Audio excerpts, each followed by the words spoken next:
saya Respati Panjiraharjo dari kelas A623. Di sini saya ingin mempresentasikan dari materi yang saya buat mengenai pengambilan keputusan bisnis dari mata kuliah Pengantar Bisnis untuk Bapak Dosen Prasetyo Gunawan. Jadi saya akan mulai untuk presentasinya. Sebelum kita lebih jauh terkait dengan materi pengambilan keputusan bisnis, alangkah baiknya kita harus mengetahui dengan pengertian pengambilan keputusan itu sendiri. Jadi secara definisi, keputusan itu memiliki artian hasil pemecahan masalah yang dihadapi dengan tegas.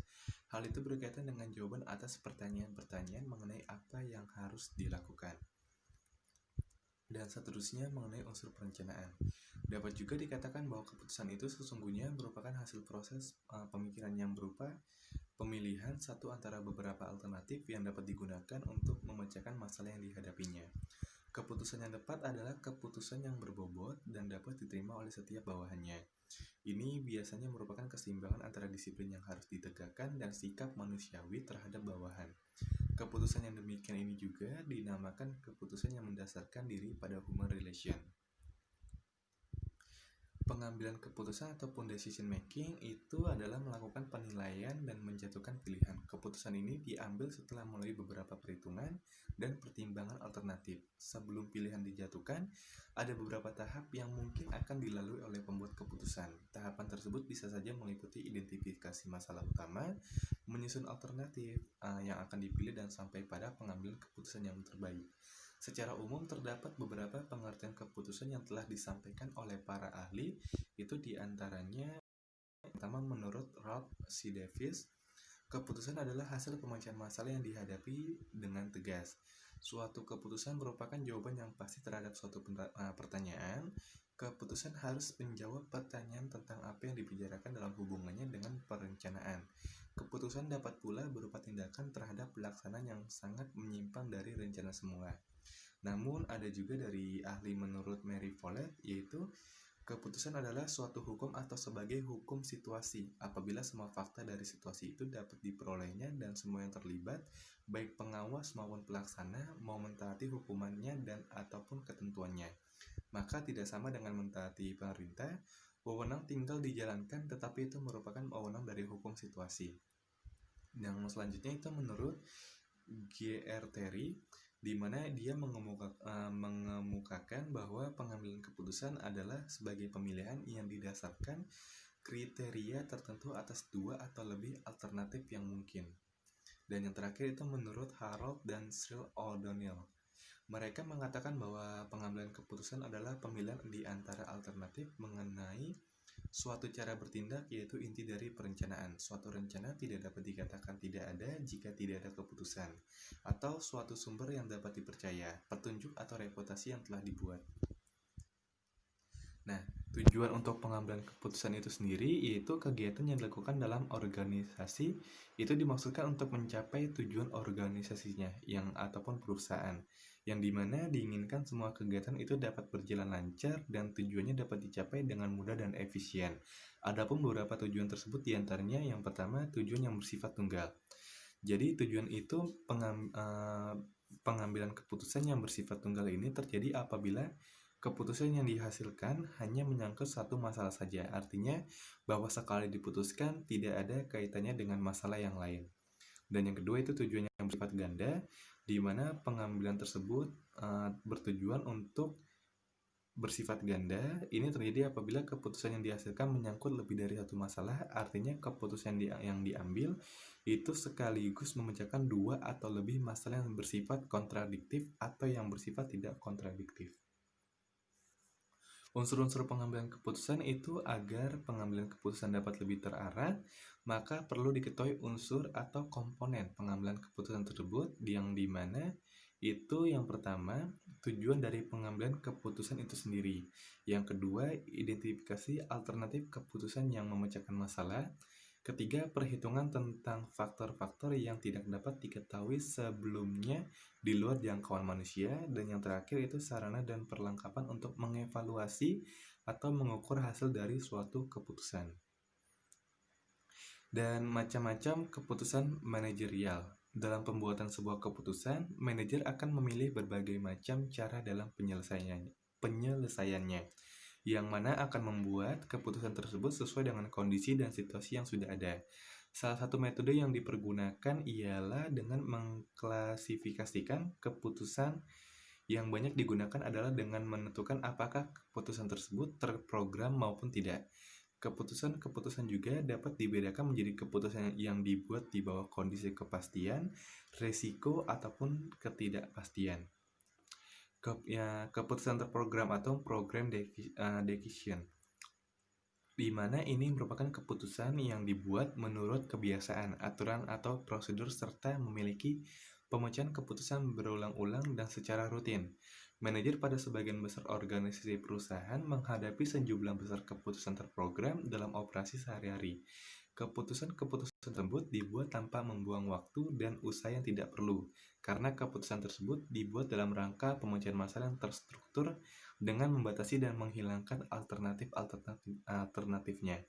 Jadi sebagai contoh, manajer itu tidak perlu memikirkan masalah penetapan gaji karyawan baru karena organisasi perusahaan pada umumnya itu mempunyai skala gaji untuk semua posisi.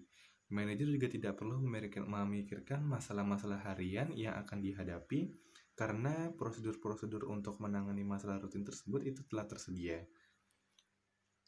Dan yang selanjutnya itu keputusan tak terprogram atau no program decision, adalah pemecahan masalah-masalah baru dan tak terstruktur yang berkenaan dengan masalah-masalah khusus, khas atau tidak biasa.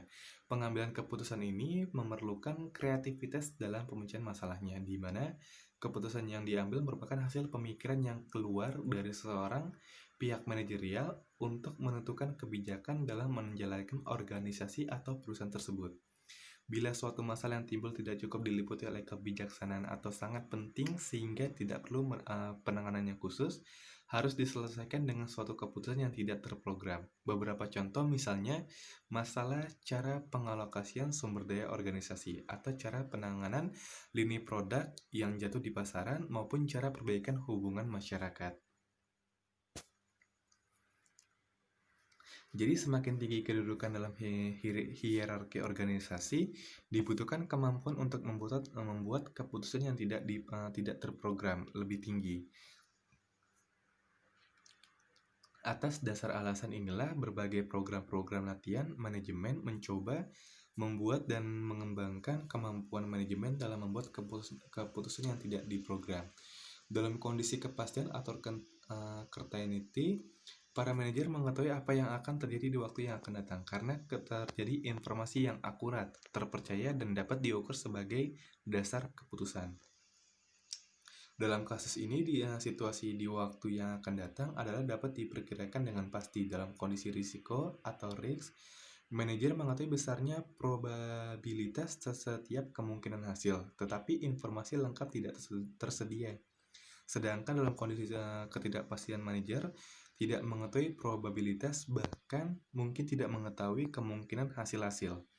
Kondisi ketidakpastian pada umumnya menyangkut keputusan-keputusan krisis dan yang paling menarik. Dan kita lanjut itu melalui dengan tipe-tipe keputusan teknik dalam pembuatan keputusan tradisional modern. Jadi di sini ada dua jenis. Yang pertama itu diprogram, di mana ciri-cirinya itu kebiasaan, keputusan-keputusan rutin dan berulang-ulang. Organisasi ataupun perusahaan itu mengembangkan proses-proses khusus bagi penanganannya. Dan yang kedua, itu kegiatan rutin meliputi prosedur-prosedur pengoperasian standar. Dan yang ketiga, itu struktur organisasi pengharapan umum sistem, tujuan saluran-saluran informasi yang disusun dengan baik di antaranya, yaitu teknik-teknik riset operasi meliputi analisa, matematik, dan model-model simulasi komputer. Dan yang kedua itu pengolahan data elektronik. Dan tipe yang kedua itu tipe yang tidak diprogram. Keputusan-keputusan itu sekali pakai, kebijaksanaan disusun tidak sehat, ditangani dengan proses pemecahan masalah umum. Itu dengan ciri-cirinya kebijaksanaan, intuisi, dan kreativitas, Coba-coba, seleksi dan latihan para pelaksana teknik pemecah masalah yang diterapkan pada latihan membuat keputusan dan penyusunan program-program komputer. Dasar-dasar pengambilan keputusan itu yang pertama, pengambilan keputusan berdasarkan intuisi. Keputusan yang diambil ini berdasarkan intuisi atau perasaan lebih yang bersifat subjektif, yaitu mudah terkena sugesti, pengaruh luar, dan faktor kejiwaan yang lainnya. Kelebihan dari pengambilan keputusan berdasarkan intuisi ini, yaitu waktu yang digunakan untuk mengambil suatu keputusan relatif lebih pendek. Dan yang kedua itu untuk masalah yang pengaruh terbatas, pengambilan keputusan atau pemberian kepuasan pada umumnya. Dan yang terakhir, kemampuan pengambilan keputusan dari pengambilan keputusan itu sangat berperan dan itu perlu dimanfaatkan dengan baik. Kelemahannya itu keputusan yang diambil atau dihasilkan relatif kurang baik karena sifatnya itu subjektif. Dan itu sulit mencari alat perbandingannya sehingga sulit diukur keberadaannya. Dasar-dasar lain dalam pengambilan keputusan sering diabaikan, dan berdasarkan pengalaman memiliki manfaat bagi pengetahuan praktis, karena pengalaman seseorang dapat memperkirakan keadaan sesuatu dan dapat memperhitungkan untung rugi baik buruk keputusan yang akan dihasilkan. Yang kedua, pengambilan keputusan berdasarkan rasional. Keputusan yang bersifat rasional berkaitan dengan daya guna. Masalah-masalah yang dihadapi merupakan pemecahan rasional. Keputusan yang dibuat berdasarkan pertimbangan rasional lebih bersifat objektif. Keputusan yang rasional dapat diukur apabila kepuasan optimal masyarakat dapat terlaksana dalam batas-batas nilai masyarakat yang diakui saat itu. Pengambilan keputusan berdasarkan fakta. Ada yang berpendapat bahwa sebaiknya pengambilan keputusan itu didukung oleh sejumlah fakta yang memadai. Sebenarnya, istilah kata perlu dikatakan dengan istilah data dan informasi. Kumpulan fakta yang telah dikelompokkan secara sistematis itu dinamakan data. Sedangkan informasi adalah hasil pengolahan dari data. Dengan demikian, data harus diolah dulu menjadi informasi yang kemudian dijadikan dasar pengambilan keputusan. Dan yang keempat itu pengambilan keputusan berdasarkan pengalaman. Seringkali bahwa sebelum mengambil keputusan, pimpinan itu mengingat-ingat apakah kasus seperti ini sebelumnya pernah terjadi.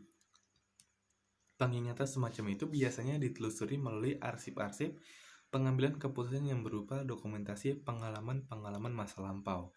Jika ternyata permasalahan tersebut sama atau tidak dengan situasi dan kondisi saat ini, jika masih sama, kemudian dapat menerapkan cara yang sebelumnya itu untuk mengatasi masalah yang timbul. Dalam hal tersebut, pengalaman yang memang dapat menjadi pedoman dalam menyelesaikan masalah, keputusan yang berdasarkan pengalaman sangat bermanfaat bagi pengetahuan praktis. Pengalaman dan kemampuan untuk memperkirakan apa yang menjadi latar belakang masalah dan bagaimana arah penyelesaiannya sangat membantu dalam memudahkan pemecah masalah. Untuk yang kelima, itu pengambilan keputusan berdasarkan wewenang. Pengambilan keputusan berdasarkan wewenang biasanya dilakukan oleh pimpinan terhadap bawahannya atau orang yang lebih tinggi kedudukannya. Pengambilan keputusan berdasarkan wewenang memiliki kelebihan dan kelemahannya tersendiri. Untuk kelebihannya itu kebanyakan penerima adalah bawahan, terlepas atas dasar apakah penerima tersebut secara sukarela ataupun terpaksa.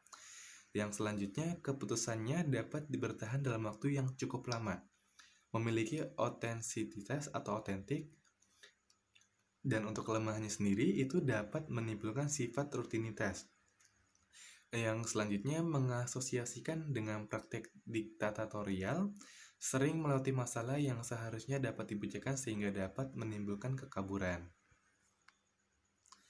Faktor-faktor yang perlu diperhatikan dalam pengambilan keputusan, itu yang pertama, hal-hal yang berwujud maupun yang tidak berwujud, yang emosional maupun yang rasional perlu diperhitungkan dalam pengambilan keputusan. Yang selanjutnya, setiap keputusan harus dapat dijadikan bahan untuk mencapai tujuan organisasi ataupun sebuah perusahaan. Dan untuk yang selanjutnya, setiap keputusan jangan berorientasi pada kepentingan pribadi, tetapi harus lebih mementingkan kepentingan organisasi ataupun perusahaan. Selanjutnya itu jarang sekali pilihan yang memuaskan. Oleh karena itu, buatlah alternatif tandingan. Jadi kalau misalnya jangan sampai kita untuk membuat keputusan hanya untuk satu cara saja. Sebisa mungkin kita punya alternatif cara lain, karena kita nggak bakal pernah tahu dengan cara yang kita lakukan itu efektif ataupun tidak. Dan yang selanjutnya, pengambilan keputusan merupakan tindakan mental dari tindakan ini harus diubah menjadi tindakan fisik. Pengambilan keputusan yang efektif membutuhkan waktu yang cukup lama, jadi nggak susah untuk mengambil keputusan yang efektif dengan waktu yang cukup singkat gitu. Diperlukan pengambilan keputusan yang praktis untuk mendapatkan hasil yang lebih baik. Setiap keputusan hendaknya dilembagakan agar diketahui keputusan itu benar. Setiap keputusan merupakan tindakan permulaan dari serangkaian kegiatan mata rantai berikutnya. Nah, dan di sini kita akan memasuki proses pengambilan keputusan. Keputusan adalah proses melalui cara mana seorang manajer berusaha mencapai beberapa keadaan yang diinginkan. Keputusan merupakan tanggapan para manajer dan karena itu organisasi terhadap permasalahan. Setiap keputusan adalah akibat dari sebuah proses dinamis yang dipengaruhi oleh banyak kekuatan termasuk lingkungan organisasi dan pengetahuan, kecakapan, dan motivasi manajer itu sendiri. Pengambilan keputusan bukanlah sebuah prosedur yang tetap, tetapi proses berurutan. Pada sebagian besar keputusan, para manajer menjalani sejumlah tahapan yang membantu mereka memikirkan permasalahan dari awal sampai dengan akhir dan berbagai strategi alternatif lainnya. Tahap yang pertama itu identifikasi masalah. Para manajer sering menghadapi kenyataan bahwa masalah yang sebenarnya sulit ditemukan, atau bahkan sering hanya mengidentifikasikan gejala masalah, bukan penyebab yang mendasar. Para manajer dapat mempermudah identifikasi masalah dengan beberapa cara. Yang pertama, manajer secara sistematik menguji hubungan sebab akibat. Yang kedua, manajer itu mencari bentuk penyimpangan-penyimpangan. Berikut ini beberapa hal yang perlu diidentifikasi dalam bentuk penyimpangan yang terjadi. Itu diantaranya penyimpangan kerja, penyimpangan rencana, dan kritikan orang luar. Tahap kedua itu pengumpulan dan penganalisaan data. Setelah manajer menentukan dan merumuskan masalah, mereka harus mulai menentukan langkah-langkah selanjutnya. Manajer pertama kali itu harus menentukan data-data apa yang akan dibutuhkan untuk membuat keputusan yang tepat, dan kemudian mendapatkan informasi tersebut. Para manajer itu akan jarang memperoleh seluruh data yang dibutuhkan, padahal mereka harus mempunyai informasi yang cukup untuk dapat merumuskan berbagai penyelesaian. Dan untuk tahap ketiganya itu membuat dan pengembangan alternatif. Setelah masalah dirinci dengan tepat dan tersusun baik, maka perlu dipikirkan cara-cara pemecahannya. Cara pemecahan ini hendaknya selalu diusahakan adanya alternatif beserta konsekuensinya, baik positif maupun negatif. Oleh sebab itu, seorang pemimpin harus dapat membuat pemikiran alternatif yang sebaik-baiknya.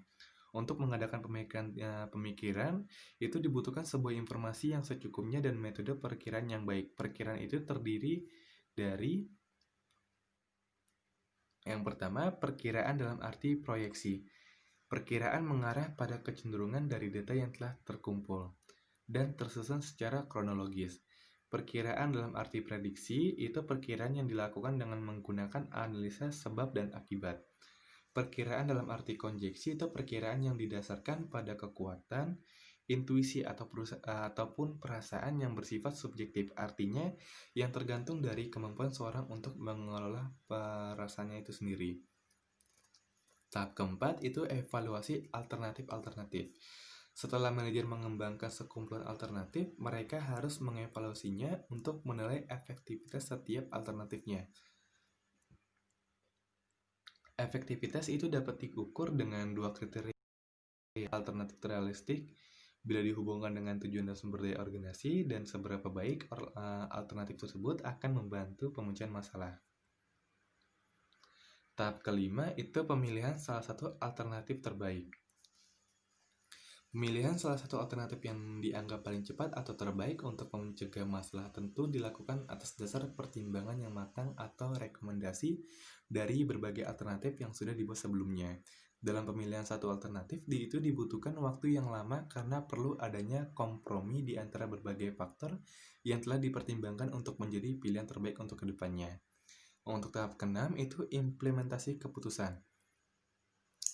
Setelah alternatif terbaik dipilih, para manajer atau para pengambil keputusan harus membuat rencana-rencana untuk mengatasi berbagai persyaratan dan masalah yang mungkin dijumpai dalam penerapan keputusan. Implementasi keputusan yang menyangkut lebih dari sekedar pemberian perintah, itu manajer harus menetapkan anggaran atau schedule kegiatan, mengadakan dan mengalokasikan berbagai sumber daya yang diperlukan, serta menugaskan tanggung jawab dan wewenang pelaksanaan tugas-tugas tertentu.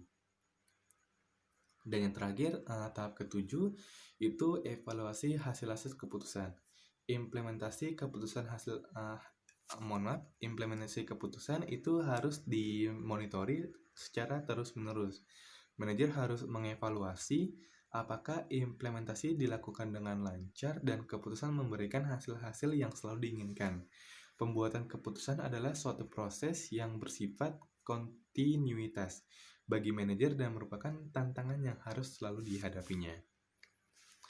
Dan kita lanjut untuk pengambilan keputusan dalam organisasi ataupun perusahaan. Setiap organisasi ataupun perusahaan, baik dalam skala besar maupun kecil, itu dapat terjadi perubahan-perubahan kondisi yang dipengaruhi oleh faktor-faktor lingkungan eksternal dan internal organisasi ataupun perusahaan tersebut. Dalam menghadapi perkembangan dan perubahan yang terjadi, maka diperlukan pengambilan keputusan yang cepat dan tepat. Proses pengambilan keputusan yang cepat dan tepat itu dilakukan agar roda perusahaan beserta administrasi dapat berjalan terus dengan lancar. Pengambilan keputusan tersebut dilakukan oleh seorang manajer ataupun administrator. Di sini untuk ada beberapa jenis. Yang pertama itu keputusan individu dan kelompok, di mana keputusan individual dibuat oleh seorang pimpinan sendirian, sedangkan keputusan kelompok itu dibedakan dalam sekelompok pimpinan, sekelompok orang-orang bersama pimpinannya, dan sekelompok orang-orang yang mempunyai kedudukan sama dan keputusan berkelompok. Di sini untuk jadi jenis keputusan yang dibuat oleh seseorang itu memiliki kelebihan dan kekurangannya masing-masing. Untuk kelebihannya yang pertama, itu keputusannya dapat ditentukan atau diambil karena tidak usah menunggu persetujuan dari rekan lainnya. Dan yang kedua itu tidak akan terjadi pertentangan pendapat. Karena untuk dari keputusan ini sendiri ini hanya dibuat oleh satu orang saja. Dan yang terakhir itu kalau pimpinan tidak mengambil keputusan, itu mempunyai kemampuan tinggi dan berpengalaman yang luas dalam bidang yang akan diputuskan. Keputusannya kemungkinan tepat. Dan sini untuk kelemahannya sendiri, yang pertama, bagaimana kepandaian dan kemampuan pimpinan tetapi pasti memiliki keterbatasan. Yang kedua, keputusan yang terlalu cepat diambil dan tidak meminta pendapat orang lain seringkali kurang tepat. Dan yang terakhir itu jika terjadi kesalahan pengambilan keputusan merupakan beban berat bagi pimpinan seorang diri. Dan untuk dari jenis keputusan yang dibuat oleh sekelompok orang itu juga memiliki kelebihan dan kekurangan. Pemikiran dari beberapa orang akan saling melengkapi. Karena untuk dari pengambilan keputusan ini kita hanya tidak mengambil dari satu sudut pandang saja. Karena dalam berkelompok pasti kita akan menyatukan yang namanya sudut pandang untuk orang lain untuk minta pendapat dalam mengambil keputusan. Jadi mungkin untuk kekurangannya dari satu orang untuk orang yang lainnya itu bisa saling melengkapi untuk membuat keputusan yang lebih efektif dan tepat. Untuk yang kedua, pertimbangannya akan lebih matang. Dan yang ketiga, jika ada kesalahan pada pengambilan keputusan tersebut, beban ditanggung secara bersama. Dan untuk kelemahannya, ada kemungkinan perbedaan pendapat. Yang kedua, biasanya memakai waktu lama dan berlarut-larut karena terjadi perdebatan. Dan yang ketiga, rasa tanggung jawab masing-masing berkurang dan ada kemungkinan saling melemparkan tanggung jawab jika terjadi kesalahan. Jadi kalau untuk yang namanya keputusan yang dibuat oleh secara pribadi seseorang ataupun kelompok itu nggak selamanya bagus karena mereka juga sendirinya memiliki kelebihan dan kekurangannya masing-masing. Itu bisa disesuaikan mungkin dengan situasi bila mana perusahaan mengalami kesalahan gitu kan. Dan di sini ada 3 hal kekuatan yang mempengaruhi suatu keputusan yang dibuat, yaitu yang pertama, dinamika individu di dalam organisasi pengaruh individu dalam organisasi yang sangat terasa, terutama dalam hal ini adalah pemimpinannya. Seorang pemimpin yang mempunyai kepribadian kuat, pendidikan yang tinggi, pengalaman yang banyak akan memberi kesan dan pengaruh yang besar terhadap bawahannya. Yang kedua itu dinamika kelompok orang-orang di dalam organisasi mempunyai pengaruh besar. Oleh karena itu, pemimpin hendaknya mengusahakan agar kelompok lebih cepat menjadi dewasa. Dan yang ketiga itu dinamika lingkungan organisasi, pengaruh lingkungan kerja juga memang peranan yang cukup penting untuk diperhatikan antara organisasi dan lingkungan itu saling mempengaruhi. Jadi sekian untuk dari materi saya. Mungkin mohon maaf kalau misalnya saya ada sedikit kurang kata atau mungkin perkataan saya yang kurang jelas. Mungkin teman-teman bisa lihat kembali dari video saya untuk bisa membaca kembali dari hasil presentasi yang saya buat. Sekiranya sekian dari presentasi saya. Mohon maaf bila ada kekurangan. Wassalamualaikum warahmatullahi wabarakatuh.